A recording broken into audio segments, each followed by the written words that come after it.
Once upon a time, in a quiet town, surrounded by green hills and silver rivers, there stood an old building that no one dared to enter. People called it the Endless Library. The name itself was mysterious, because no one in the town had ever seen the inside. Its tall doors were always locked, its windows covered in dust, and yet, every night, a faint golden light glowed from within, as if someone was reading inside. For years, children whispered stories about the library. Some said that it was haunted by the ghost of an ancient librarian. Others believed it was a magical place where books could talk and secrets of the world were hidden in its pages. But nobody was brave enough to step in until a curious boy named Elias decided he must uncover the truth. Elias was not like other children. While most of them loved playing in the fields or swimming in the river, Elias spent hours reading whatever books he could find in his father's small shop. But he always felt that the books in town were too few, too ordinary. He wanted more. He wanted stories that could take him beyond the mountains, beyond the stars, and into forgotten lands. So when he heard the tales of the Endless Library, his heart told him that was where he belonged. One foggy morning, Elias walked alone to the library. The iron gates were cold and rusty, but they opened with a loud creak, as if they had been waiting for him. The heavy wooden doors stood tall before him, carved with strange symbols that seemed to shift as he looked at them. His hands trembled, but with a deep breath, he pushed the doors open. Inside, Elias gasped. The air smelled of old paper and ink, and shelves stretched higher than any building he had ever seen. Books upon books upon books! Endless rows disappearing into the shadows above. The library was alive with silence, and yet Elias could almost hear a whispering sound, like the pages of 1,000 books turning at once. He stepped forward, and suddenly a candle lit itself on a nearby table. Then another, and another. The whole hall brightened, revealing staircases twisting upward, ladders floating in midair, and corridors that bent in impossible directions. The place truly was endless. "Welcome, Elias," a deep voice echoed.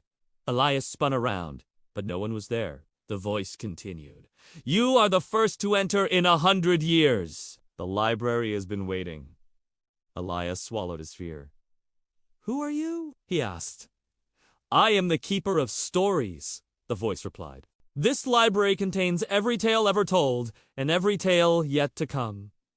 But it is not a gift freely given. To walk these halls, you must prove yourself worthy." Before Elias could reply, the ground beneath him shifted, and suddenly he was no longer in the entrance hall. He stood in a vast forest, where the trees whispered in languages he didn't know. He realized with shock that he had been pulled inside a story. A path opened before him, and Elias knew he had no choice but to follow it. Along the way, he met strange creatures.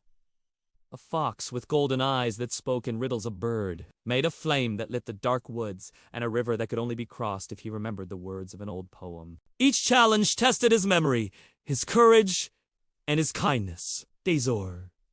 Perhaps weeks passed, though Elias never felt hunger or tiredness. Every trial he faced seemed to be teaching him something, and every riddle led him deeper into the heart of the library's magic. At last, he arrived at a great stone door, carved with the same symbols he had seen outside. "Behind this door lies the secret of the Endless Library," the keeper's voice said again. "But beware. Once you open it, your life will never be the same." Elias hesitated. What if he was not ready? What if the secret was too heavy to carry? But his love for stories burned stronger than fear. With both hands, he pushed the door open. A brilliant light filled his eyes, and suddenly he was standing in a circular chamber. In the center floated a single book, larger than any he had seen before. Its cover glowed softly, and words shifted across it like stars in the night sky. Elias stepped closer, and the book opened by itself. On the first page, he saw something that made his heart race. It was his own name. The book was telling his story, everything he had lived until that moment. But as he turned the pages, he saw something even more astonishing. The chapters that came next were blank. "The library holds not only the past and present," the keeper explained, "but also the future. And the blank pages belong to you. Your choices will write them. Elias touched the blank page with trembling fingers. He realized then that the true secret of the endless library was not about haunted ghosts or magical creatures, it was about the power of stories to shape lives. Every person was a book. Every choice, a sentence. Every dream, a chapter waiting to be written. When Elias finally left the library, the doors closed behind him forever. He carried no books in his hands, but he carried something greater. The knowledge that he himself was the author of his own destiny. And from that day forward, Elias became a storyteller, sharing tales with the town, reminding everyone that their lives, too, were books in the endless library of the world.